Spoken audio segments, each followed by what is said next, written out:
2 రోజులుగా ఎగువన కురుస్తున్న వర్షాలతో జంట జలాశయాలకి వరద నీటి ప్రవాహం మొదలైంది. 200 క్యూసెక్కుల చొప్పున ఇన్ఫ్లో వస్తుంది. 2 జలాశయాల గేట్లు ఎత్తకుండా నీటిని ఉంచాలని నిరంతరం పర్యవేక్షిస్తున్న జలమండలి నగరంలో నీటి ఎద్దడి పరిస్థితుల్లో ప్రతి బొట్టును అత్యంత జాగ్రత్తగా సరఫరా చేస్తుంది. కృష్ణా, గోదావరి, మంజీరా, సింగూరు ప్రాజెక్టులో నీటి నిల్వలు గణనీయంగా పడిపోయిన క్రమంలో జంట జలాశయాలకు వరద నీరు చేరుతుండడం పట్ల అధికారులు ఊపిరి పీల్చుకుంటున్నారు. ఉస్మాన్ సాగర్, హిమాయత్ సాగర్ వద్ద నీటి మట్టాలపై మరిన్ని వివరాలను మా ప్రతినిధి సతీష్ అందిస్తారు. హైదరాబాద్ గొంతండకుండా కాపాడుతున్న జంట జలాశయాల్లోకి క్రమంగా వరద నీరు చేరుతుంది. సో ఇప్పటివరకు భారీ స్థాయిలో వర్షాలు కురవనప్పటికీ ఎగువన అడపాదడపా కురుస్తున్నటువంటి వర్షాల కారణంగా ప్రతి బొట్టును కూడా జంట జలాశయాల్లోకి మళ్లించేందుకు అధికారులు చేపట్టినటువంటి చర్యల్లో భాగంగా ప్రతి వరద నీరంతా కూడా క్రమంగా జంట జలాశయాల్లోకి హిమాయత్ సాగర్ కావచ్చు, ఉస్మాన్ సాగర్లోకి చేరుతుంది. ప్రస్తుతం మనం చూడొచ్చు గండిపేట దగ్గర ఉన్నాం. సో గండిపేట దగ్గర గత ఏడాది ఇదే సమయానికి ఎంతో నిండు కుండలా తలపించినటువంటి ఈ గండిపేట జలాశయాన్ని గేట్లు ఎత్తి దిగువకు మూసిలోకి నీరు వదిలినటువంటి పరిస్థితి కూడా గత ఏడాది ఇదే సమయంలో ఉంది. కానీ ఇప్పుడు ప్రస్తుతం మనం చూడొచ్చు.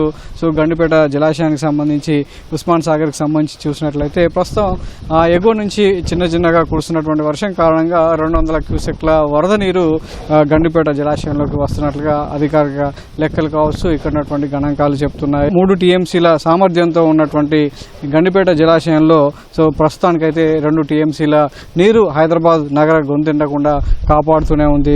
ఎఫ్టీలు చూసుకున్నట్లయితే 1790 అడుగుల వరకు ఉంటుంది. సో ప్రస్తుతం 1783 అడుగుల వరకు నీరు ఉన్నట్లుగా అధికారులు చెప్పడం జరుగుతుంది.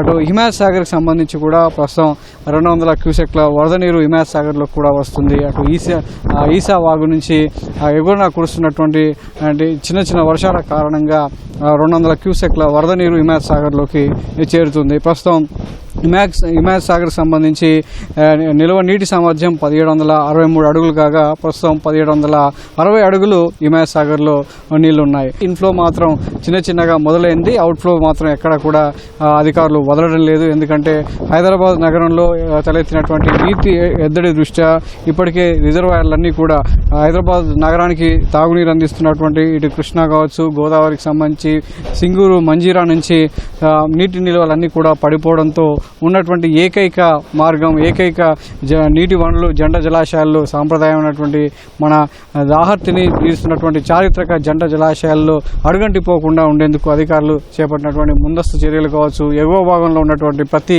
వర్షపు వరద నీరునంతా కూడా ఇందులోకి మళ్లించేలా చేయడంతో సో ప్రస్తుతం అయితే జంట జలాశయాల్లో ఆశించిన మేర వరద నీరు ఉంది. ప్రస్తుతానికి ఆశించిన మేర ఉన్నప్పటికీ భవిష్యత్ అవసరాల దృష్ట్యా ఈ 2 జంట జలాశయాల్లో పూర్తిగా గోదావరి జలాలతో నింపేందుకు ఇప్పటికే ప్రభుత్వం ప్రత్యేక ప్రాజెక్టును చేపట్టడం జరిగింది. గోదావరి ఫేజ్ 2 మరియు 3 ప్రాజెక్టు 2027 డిసెంబర్ నాటికి పూర్తి చేయాలనే లక్ష్యంతో సో పనులు ముమ్మరంగా సాగుతున్నాయి. ప్రస్తుతానికైతే జంట జలాశయాలకు సంబంధించి ఎలాంటి ఇబ్బంది లేకుండా అత్యవసరంగా నీటిని సరఫరా చేసే అవకాశం లేకుండా ప్రస్తుతానికైతే ఇందులో ఉన్నటువంటి నీటి నిల్వలను మెయింటైన్ చేస్తున్నారు. ఎగువన కురుస్తున్నటువంటి వర్షాల కారణంగా ఒకవేళ అత్యధికంగా వరద నీరు వచ్చినట్లయితే దాని సరిపడా సామర్థ్యానికి అనుగుణంగానే ఈ 2 జలాశయాల్లో నిల్వలు ఉండేలా జలమండలి చర్యలు తీసుకుంటుంది.